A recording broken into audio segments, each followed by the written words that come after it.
Namaste. Welcome to this short practice. Today I am going to look at, hopefully you will join, stabilizing the core. So lots of people ask about practices that will improve their core strength. And generally, yoga done well will always improve your core strength. But there are a few little things that you can do to help.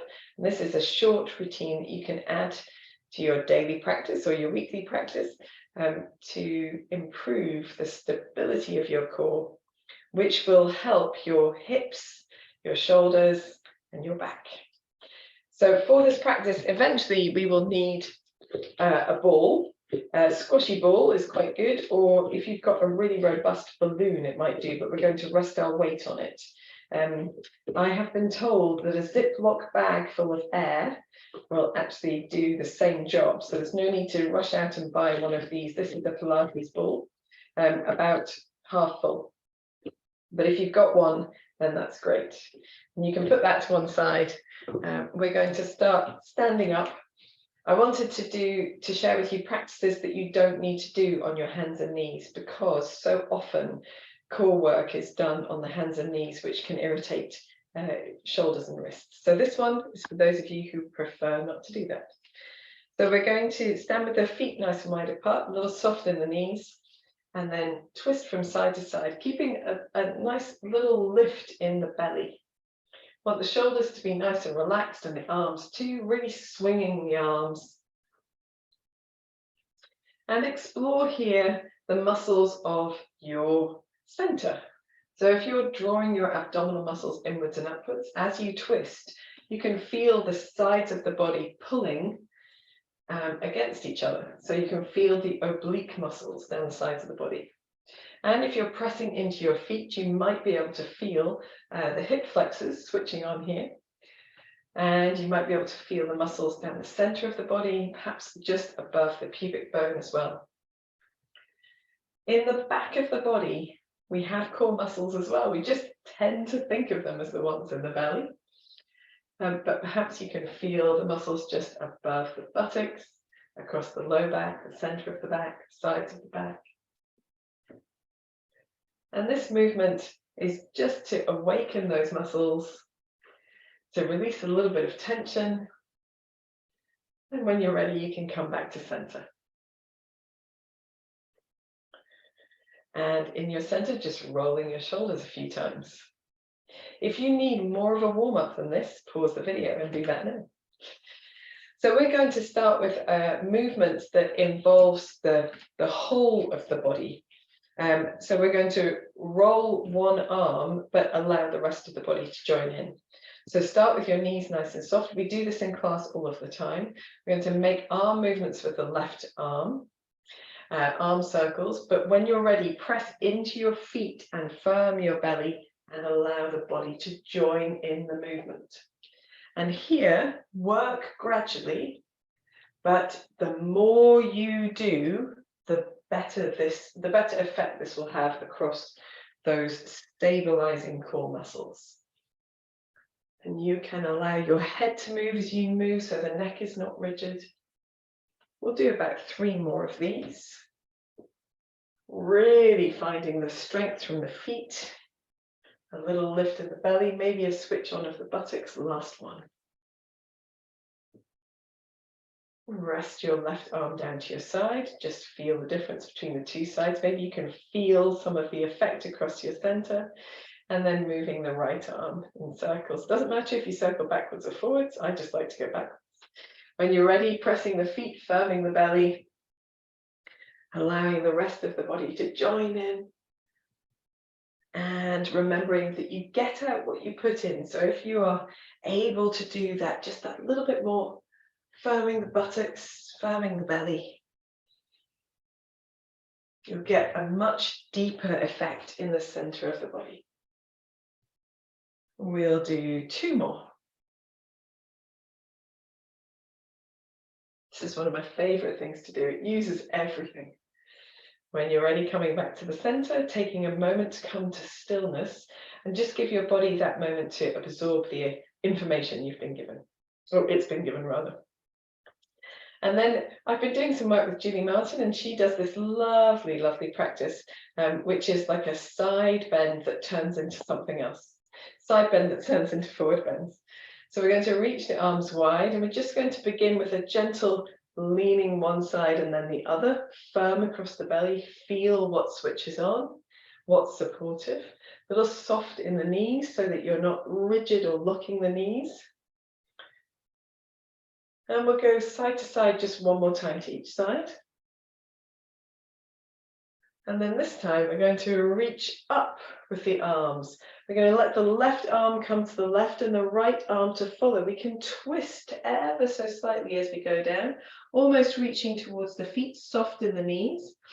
Moving in a circle around the body so that we end up on the right side, the left arm leading to come back up to the center. We're going to go the same way.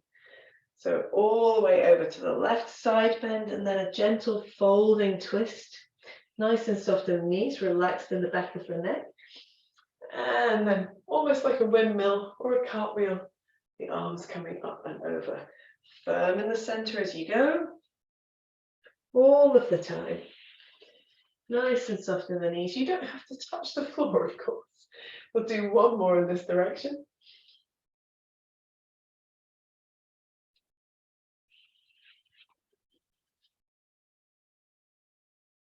And then we'll go the opposite way. So really gentle folding over the right side, a little twist in the body as you reach towards the floor, and then cartwheeling or windmilling the arms back up again. Nice and firm in the belly, and also in the buttocks, and also in the feet. Excuse my croaky voice. I think that's just because I've done 2 classes this morning already, lots of chit-chatting. And we'll do just one more.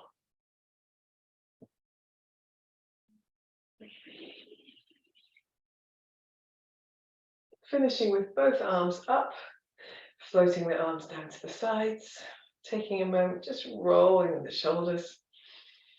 Feels fantastic, doesn't it? If you need to, you can, of course, shake out the legs, shake out the arms, just feel what's gone on there. Now, for me, I don't have a sensitive low back, and it feels fantastic. But if you do have sensitive low back, then perhaps just going a little bit more gently with that one.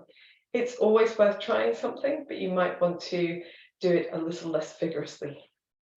Fantastic. Join me now on your mat. So we're going to come all the way down. We're not going to do anything on the wrists today, so that's great. Coming all the way down to lie in constructive rest. So the back of the body nicely finding its contact with the floor, the feet on the floor, the knees bent.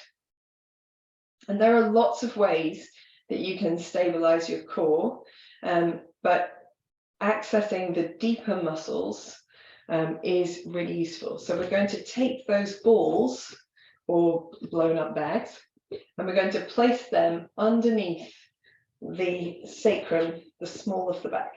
Well, the back of the pelvis. Oh, yes. Mine's trying to escape. There we are.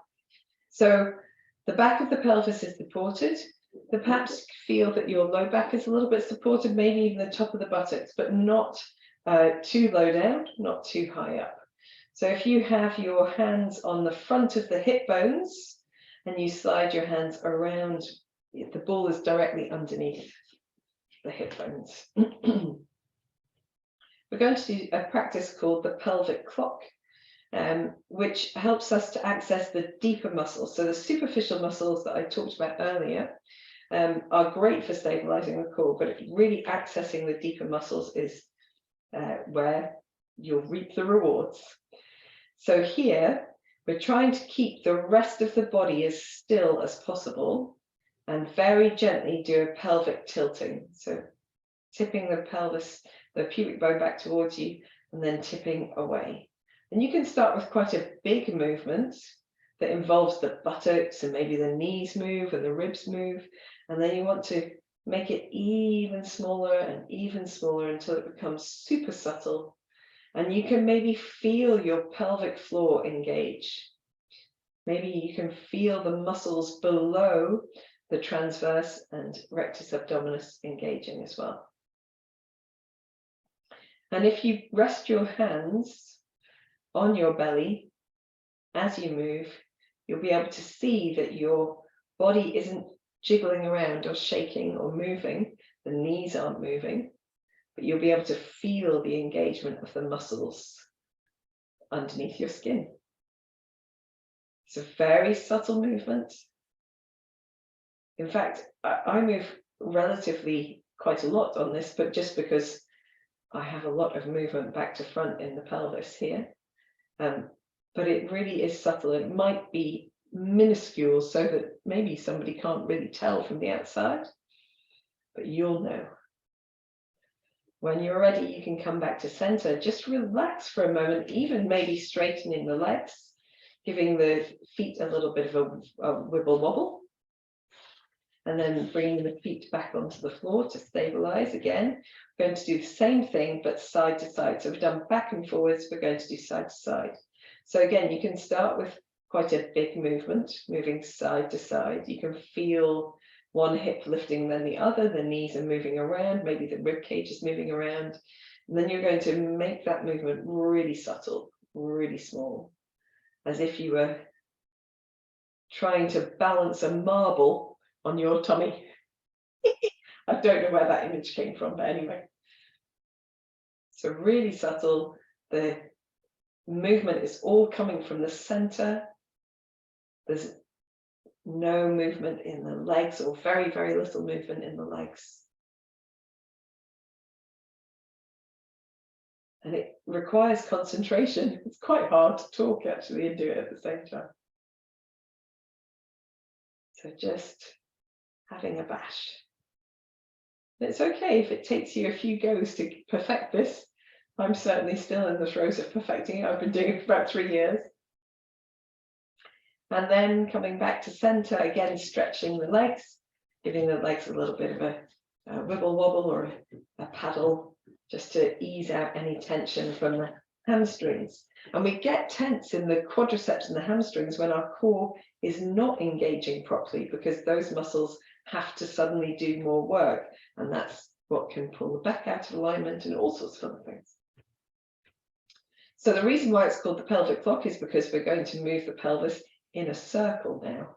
So if you imagine that 6 is down towards your feet and 12 is up towards your head, we're going to start by tilting the pelvis back towards 12, and then clockwise or anti-clockwise, rolling around in a circle as if you were drawing the face of a clock.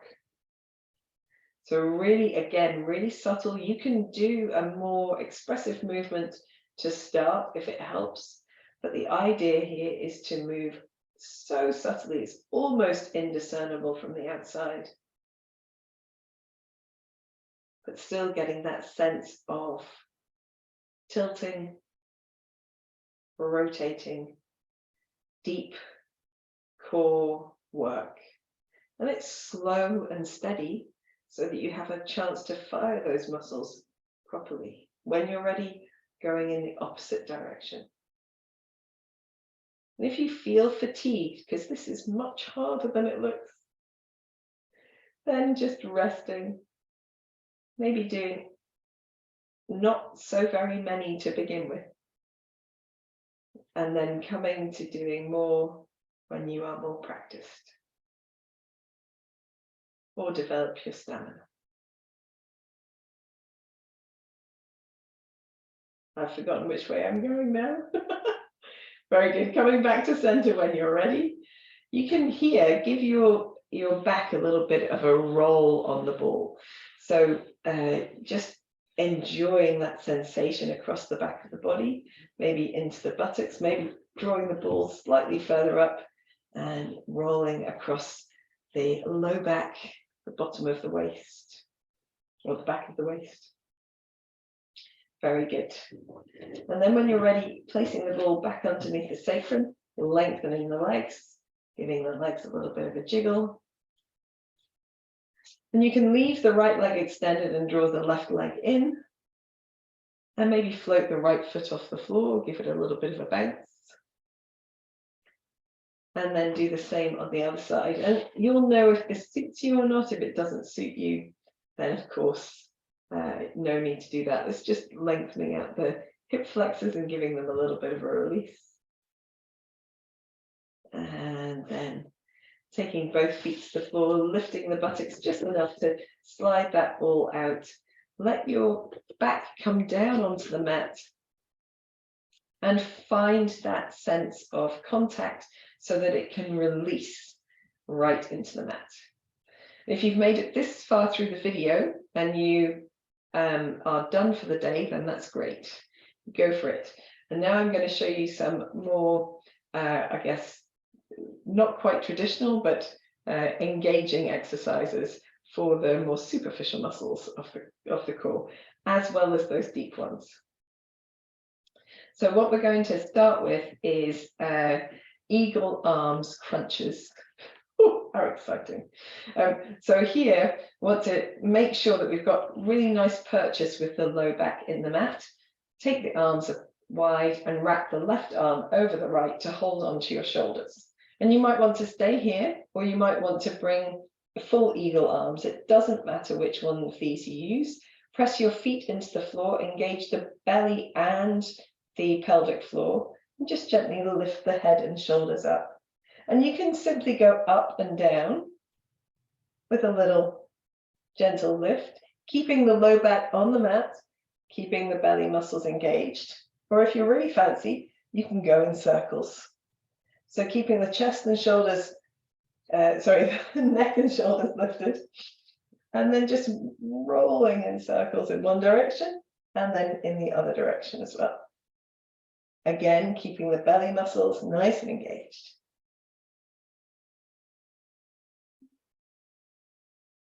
Trying not to draw your chin towards your chest. Keeping length in the back of the neck. And when you're ready, releasing down, we're going to release the arms and take the arms apart. So we did left over right.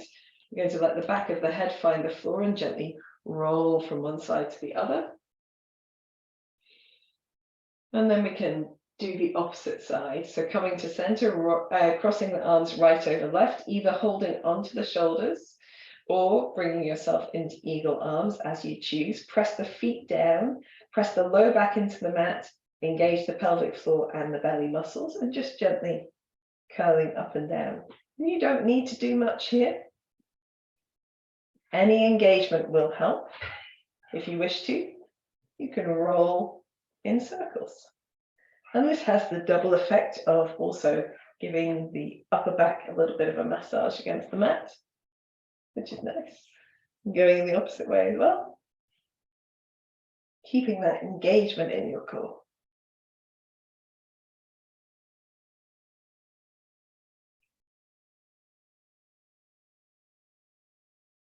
One more. And then releasing all the way down, relaxing the arms, letting the head find the floor so the back of the head is heavy, and gently rolling the head from side to side. Fantastic stuff.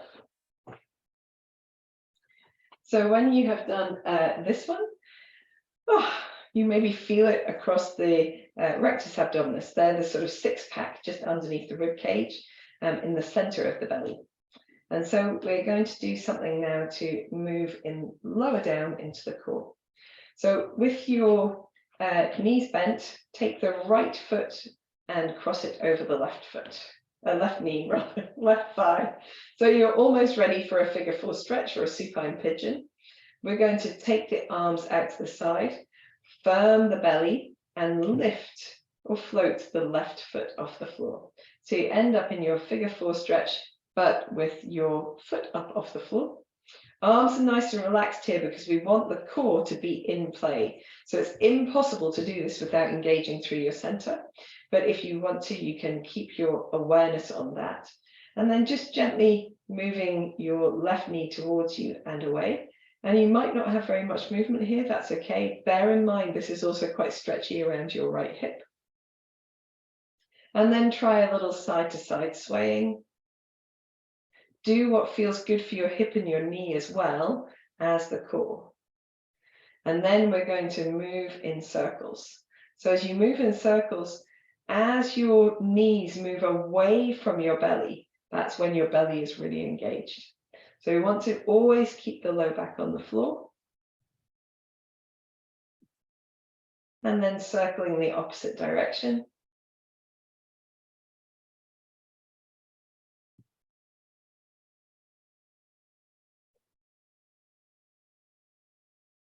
And this sort of very functional engagement is useful because it's not like doing a crunch. This is more like how we move in real life. And then coming to center, we're going to float the left foot down, uncross the legs, just lengthen the legs for a moment, let the feet wave from side to side so that you release the hip flexors here. And then we'll do the same thing on the other side. So bending the left knee in, crossing the right foot over the left. No, opposite way around, bending the right knee in, crossing left foot over right. Then engaging through your center, pressing your low back down, nice and relaxed in the shoulders, float the right foot off the floor and begin with a little in and out. And that, as I say, this has the added bonus of also releasing tension from the hips, buttocks, upper thighs, and then a little side to side.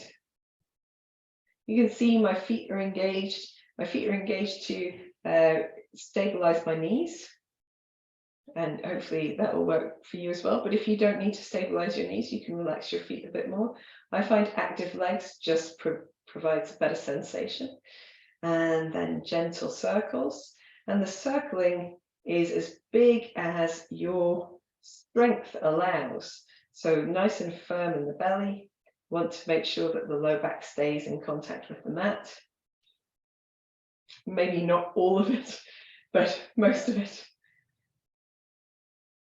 Engaging through your belly muscles and then going the opposite way as well.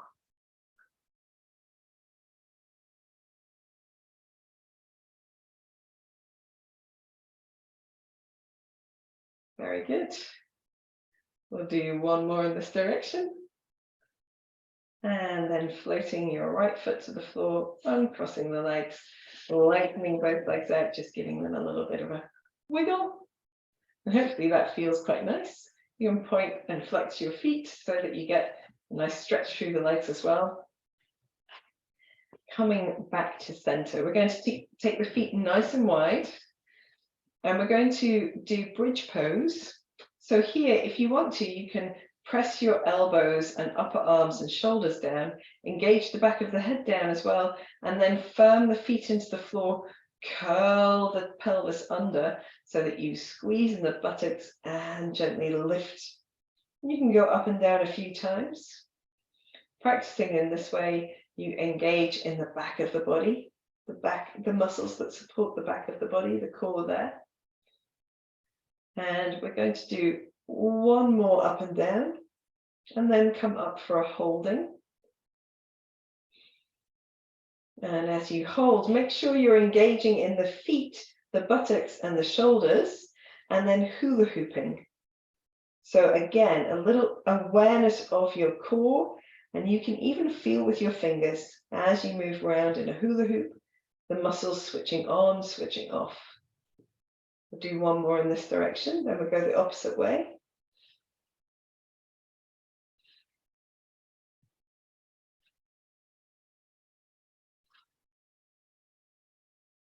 And we'll do one more in this direction. Coming to center and gently releasing down. As you come down, lengthening your legs away from you, giving them a little shake or a wave or a rotate, whatever feels good. Smashing stuff. So from lying down flat on your belly, bringing your feet towards each other, leg lifting is very common, and it is often shown as double leg lifting. Double leg lifting is a fantastic, incredible way to build strength. But if you're starting from scratch, or if you're starting from a point where you feel that that would be quite a challenge, then this is a good alternative. We're going to reach the arms over the head. We're going to lengthen through the legs. The feet are quite close together. The feet are nice and active. As you press your left foot down, you're going to lift your right leg up and then reach for your right foot with your left hand. Then come back to center, lengthened in every direction. Press the right foot down, lift the left leg up, and reach for the left foot with the right hand, and release down. Keeping always the low back pressed down and the belly muscles nice and engaged. So we go from side to side, and you don't have to have straight legs or straight arms. You don't have to reach your toes. The important thing here is not to tuck your chin to your chest. So you want to have the neck as an extension of the spine, just going gently from side to side, engaging everything. Trying not to giggle when you're doing core practice. And one more time to each side. Oh, actually, one more time to each side. So that you finish with your left hand, right leg, come back to center, and relax the back of the head down. Maybe this time bending the knees, doing a little gentle roll of the head from side to side.